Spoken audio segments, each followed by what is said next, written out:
दोस्तों आप सभी का वापस से स्वागत है वेब स्क्रैपिंग सीरीज में। और आज हम लोग मॉड्यूल 1 में जो बेसिक कंपोनेंट है उसको पढ़ने वाले हैं। आज के इस वीडियो में हम लोग एनवायरनमेंट सेटअप और गेट स्टार्टेड सेक्शन को ही सिर्फ कवर करने वाले हैं। नेक्स्ट सेक्शन में हम लोग एक्चुअल वेब स्क्रैपिंग देखेंगे और लास्ट में मैं आपको कुछ टिप्स दूंगा जो बेनिफिशियल होंगे एक कॉम्प्लेक्स यूज केस के। तो चलिए शुरू करते हैं आज का वीडियो।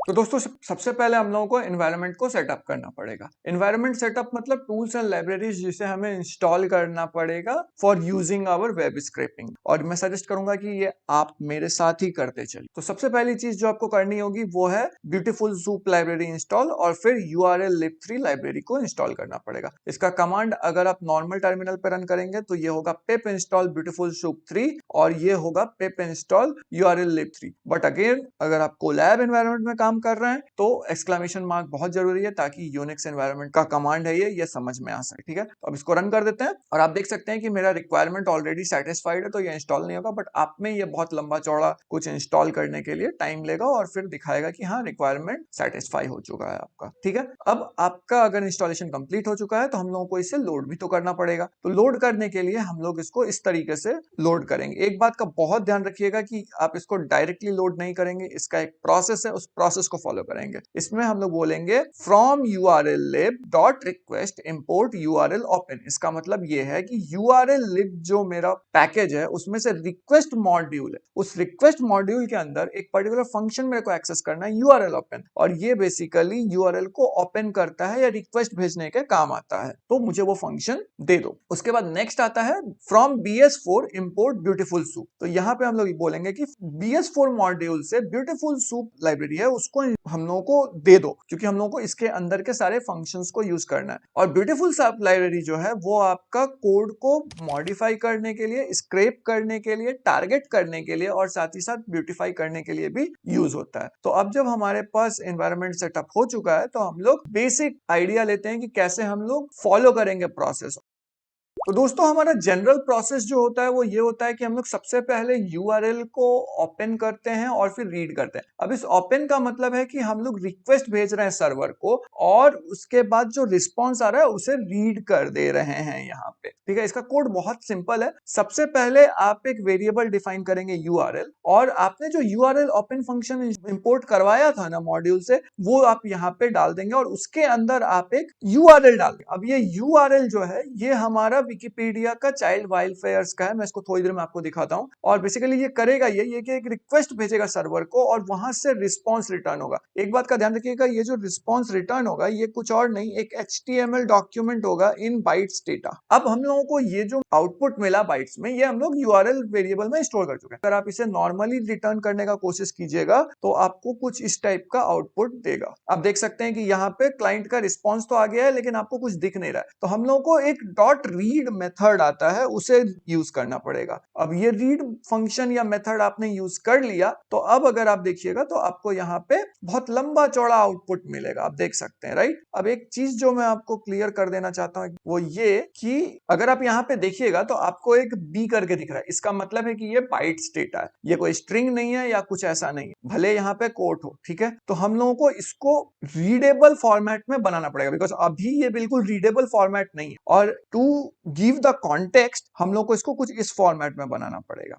यहाँ पे आप देख सकते हैं कि मैंने वही पेज ओपन किया है जो यहाँ पे ओपनड है और फिर मैंने इंस्पेक्ट एलिमेंट खोल लिया। अगर इंस्पेक्ट एलिमेंट के बारे में ज्यादा जानना है तो मेरे प्रीवियस वीडियो को देख लीजिए। और यहाँ पे आप देखिए सबसे पहला क्या है, डॉक टाइप HTML। यहाँ भी आपको डॉक टाइप HTML ही दिख रहा होगा। उसके बाद क्या है, HTML क्लाइंट -js। अब यहाँ पे चीज है क्लाइंट -node.js। ये नो अपने मन से इसने ऐड कर दिया बट बाकी दोबारा देखिए, vector feature language in header enabled, vector feature language in header enabled. उसके बाद अगर आप यहाँ थोड़ा सा नीचे आएंगे तो आपको एक URL दिखेगा और आप यहां देख सकते हैं कि यहां पे भी आपको उसी टाइप का एक URL दिख रहा है राइट। तो ये कितना अच्छे तरीके से ऑर्गेनाइज्ड वे में है जैसा हम लोग देखते आए हैं राइट। बट यहाँ पे बहुत गंदे तरीके से, तो हम लोग को इसको सुंदर करना पड़ेगा। तो सुंदर करने के लिए हम लोग यहाँ पे ब्यूटीफुल सूप लाइब्रेरी का यूज करने वाले। ब्यूटीफुल सूप लाइब्रेरी के लिए आपको अगेन ये वाला काम फिर से करना है because beautiful soup library assume करती है कि आप उसी पर्टिकुलर सेल के अंदर काम कर रहे हैं जिस पर्टिकुलर सेल में आपने डेटा का रिस्पॉन्स लिया है। ठीक है, तो यहाँ पे ये वाला लाइन तो आप पहले वाले लाइन की तरह ही है, तो ये तो सेम चीज ही आ जाएगा। फिर आप एक सूप ऑब्जेक्ट डिफाइन करेंगे। ध्यान रखिएगा ये वेरिएबल नहीं है, ये सूप ऑब्जेक्ट है, बिकॉज ये बहुत सारी चीजों को कंटेन करेगा, सिर्फ एक चीज को कंटेन नहीं करेगा। ये एक तरीके का अपने आप में डेटा स्ट्रक्चर है, और ये डेटा स्ट्रक्चर बेसिकली HTML को रिप्रेजेंट करने के लिए बनाएगा। और ये ब्यूटीफुल सूप लाइब्रेरी के अंदर आप url.read यूज कीजिएगा। अब ये url.read यूज करने का सिंपल सा रीजन है कि हम लोग डायरेक्ट URL तो यूज कर नहीं सकते, तो हम लोग को उसका आउटपुट चाहिए, तो आउटपुट के लिए हम लोग रीड मेथड यूज किया, तो बस रीड डाल दिया। और फिर हम लोग डालेंगे पार्सर HTML5lib। HTML5lib एक तरीके का पार्सर है, जरूरी नहीं है कि HTML5lib ही आप यूज कीजिए, आप XML यूज कर सकते हैं, HTML.parser यूज कर सकते हैं। To give the context, parser एक तरीके का टूल होता है जो किसी भी टाइप के टेक्स्ट को लेता है और उसको सिंटैक्स में कन्वर्ट करता है और उसको मीनिंगफुल वे में डिस्प्ले करवाता है। तो यहाँ पे मैं बस ये बोल रहा हूँ कि ब्यूटीफुल सूप लाइब्रेरी की मदद से तुम जो भी आउटपुट आ रहा है उसको लो और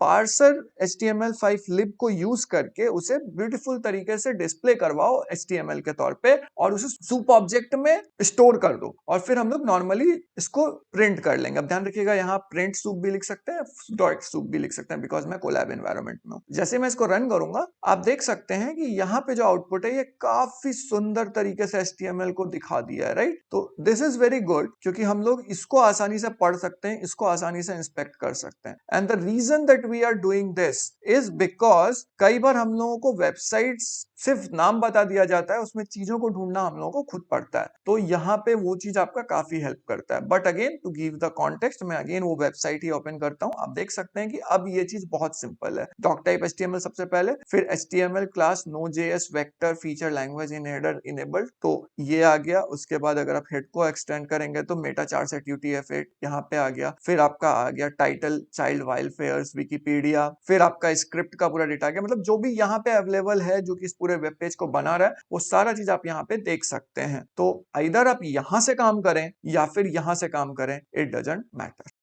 तो दोस्तों इसी के साथ हमारा आज का वीडियो खत्म होता है। आज के इस वीडियो में हमने सीखा कि एनवायरनमेंट को आप वेब स्क्रैपिंग के लिए कैसे सेटअप करेंगे, क्या क्या रिक्वायर्ड लाइब्रेरी है और कैसे इंस्टॉल करना है। फिर हम लोग वेब स्क्रैपिंग का बेसिक देखे कि कैसे आप URL को रीड करते हैं और उसको ब्यूटीफाई करते हैं और साथ ही साथ चीजों को मर्ज करते हैं। अगर आपको कहीं भी कोई भी थोड़ा सा भी डाउट आ रहा है तो कमेंट सेक्शन में पूछ लीजिएगा, या फिर टेलीग्राम ग्रुप पे भी आप पूछ सकते हैं, व्हाट्सएप ग्रुप पे भी पूछ सकते हैं। साथ ही साथ मुझे ये बताते हुए बहुत खुशी हो रही है कि हम लोग 2500 सब्सक्राइबर्स को पूरा कर चुके हैं, और ये सब आपकी वजह से हुआ है, तो उसके लिए बहुत बहुत धन्यवाद। ऐसे ही सपोर्ट दिखाते रहिए, और कुछ अपडेट्स के लिए कम्युनिटी टैब पे नजर रखिएगा। तो इसी के साथ मिलते हैं आपसे अगले वीडियो में, तब तक के लिए बाय बाय।